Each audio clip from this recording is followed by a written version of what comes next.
Bienvenue, mesdames et messieurs, à l'accès public de Tulum, la Playa del Pueblo.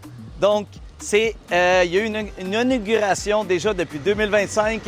Fin 2025, ça a été inauguré des accès publics à la plage. Un des détails qui était un des points faibles de la ville. Donc, on a ici, on a quelques autres aussi. On est en plein centre de la zone hôtelière, un endroit spectaculaire, tout près de la région 8 à Tulum. Et regardez ça, l'entrée de sable. On y aurait deux autres entrées comme celle-ci qu'on va aller découvrir aujourd'hui ou dans quelques autres journées.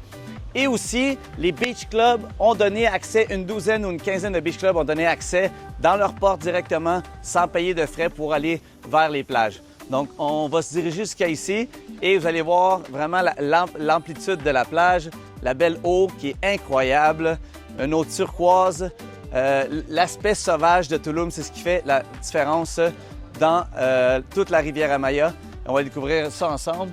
Ce que j'aime aussi, c'est que, dans le fond, ils ont fait un aménagement pour, dans le fond, pouvoir se ravitailler. Si on veut prendre des tours ici directement, on a des petits messieurs qui vont nous vendre des tours.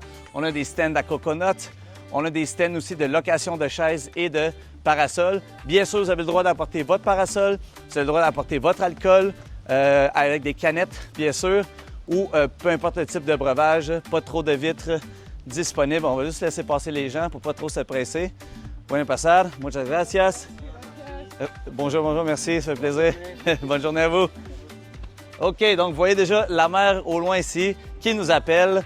On va continuer la petite marche aujourd'hui pour vous expliquer le vibe de Tulum, en fait.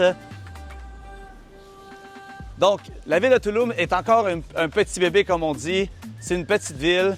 Le hype a commencé en 2018-2019, juste avant la pandémie. Et ensuite de ça, il a explosé. Il n'y avait pas assez de chambres et d'habitations pour répondre à la demande de location court terme et long terme. Ensuite de ça, ça a explosé. Les constructions ont démarré aussi. Et maintenant, on se retrouve dans le scénario un peu contraire. Donc, plus d'offres que de demandes. Par contre, ça reste un des bijoux de la rivière Amaya.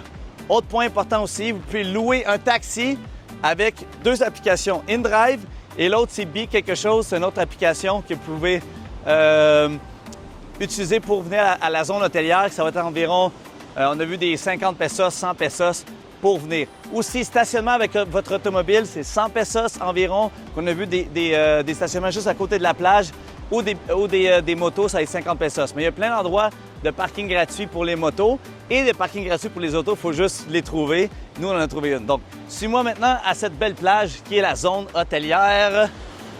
Et on va regarder ça ensemble. Wow!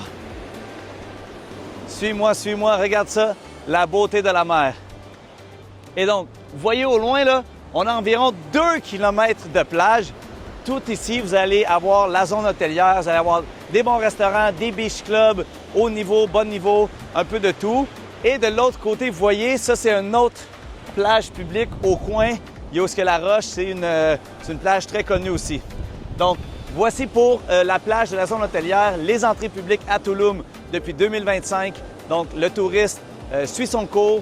Tulum, c'est des hauts et des bas, comme n'importe quel autre endroit dans l'immobilier. En ce moment, on est dans une bonne phase de développement et les opportunités sont nombreuses. Il faut juste savoir comment bien se positionner dans le marché. Donc, mon nom c'est Anna Thériault, le Prince des Caribés. Clique, commente et like ma page pour avoir plus d'informations sur les aventures au Mexique et l'immobilier dans ce paradis qui est les Caraïbes mexicaines. Let's go!